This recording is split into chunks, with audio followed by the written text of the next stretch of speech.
make this leather wrap bracelet, we've got 2 pieces of leather, and this is a nice soft leather cord. It's kind of leathery on one side and suede on the other. Very soft. We have 2 pieces of that. One piece we've already cut is 25 inches, and then we have a longer piece, and this one's 42 inches. And then we have some beads. We have 9 of these nice large round beads and 8 of the smaller silver beads. And the key to picking out these beads, you need to be able to fit 2 pieces of the leather into the bead at the same time. So you need a bead with a large enough hole that you can fit 2 pieces of leather in. So test that out. For this size bead, you need to be able to fit 1 piece of the leather in. So that can be a little bit smaller. And then we also have a little hook. This is going to be our clasp, this nice little silver hook. So to get started, what we're going to do is we're going to take the end of our leather cord here, that's the short piece, lay it down, and then we're going to fold the long piece over. So this is our long piece, folded over like this. And we're just going to start by tying a knot at this end. So I've got those gathered together. I'm just going to tie an overhand knot in the cord, and then I'm going to pull it tight to make a nice little knot.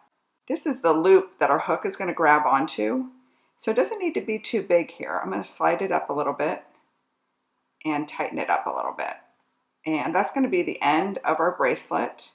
And now we've got 3 strands, and the whole design of this wrap bracelet is based on these 3 strands. And what we're going to do is we're going to alternate putting 2 strands into a big bead and putting 1 strand into a small bead. So I'm going to start by grabbing 2 strands. These are the ends from the other side.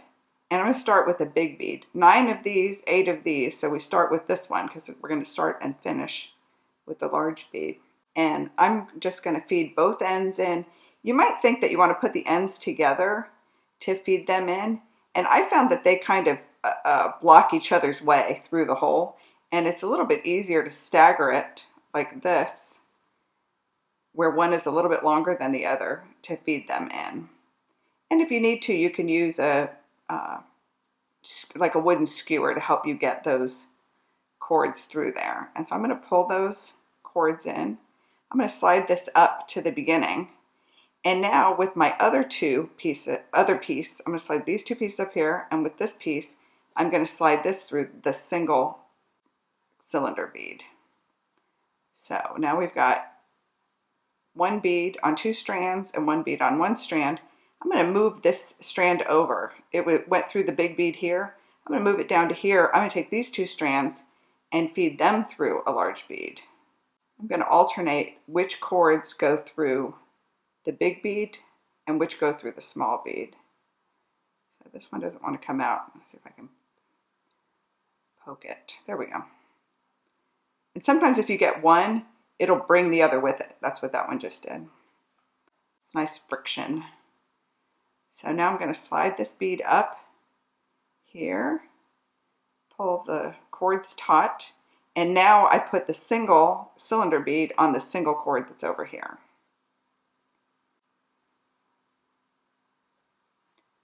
So my next move is to take one of these 2 cords. I'm going to choose the center one. I can see it's kind of the middle one here.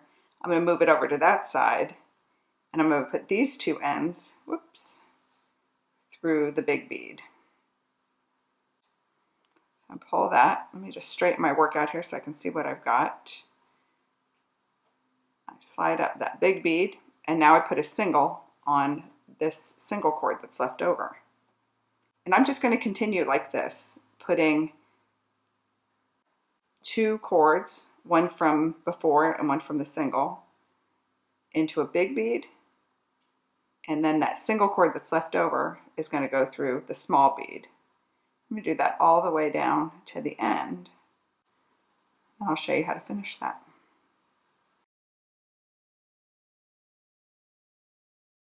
So I'm just putting on our last big bead, and I'm just going to stagger those a little bit to feed that on. There's our last one, and pull it tight. And you can see now, if you look at the bracelet, you can see it alternates.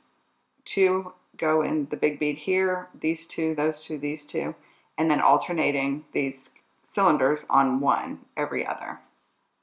This one will slide up and back between these beads. That's fun. That's the fun part. And now we're going to finish it. We have a hook already for the clasp to go into, but we need to put the clasp on. And even though these beads are pushed way down to the end, I'm going to put the clasp out here at the end. I'm going to spread the beads out because this is how long I want the bracelet to be. I measured it. So I've got the 2 short strands from the folded over one and this extra long one. So now I'm going to feed the longest piece of cord that I have into the opening of my S hook or clasp here. And that's a little bit of a tight fit, but I can just squeeze it through there. And then I'm going to bend that back on itself. This is going to be our clasp. And then to secure that, I'm going to tie a knot with our ends. So I'm just going to bring this down so it's going to be in the vicinity of our knot. And I've got the 2 ends that we're running alongside this 3rd piece. This is the long piece coiled back on itself. I'm going to tie a knot right here. I'm going to do the same kind of knot we did before, which is sort of an overhand knot. There's my knot. This is that extra piece from the loop coming back on itself. I'm just going to pull that so it's a tight little knot. Pull each piece, pull it nice and tight like that.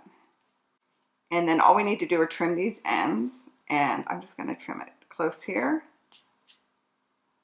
and on this side.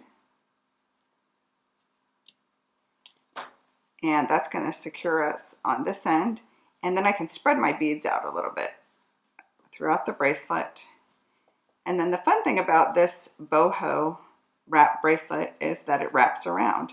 So you'll coil it round and round your wrist and round, and then clasp it, and you have this fun little boho wrap bracelet.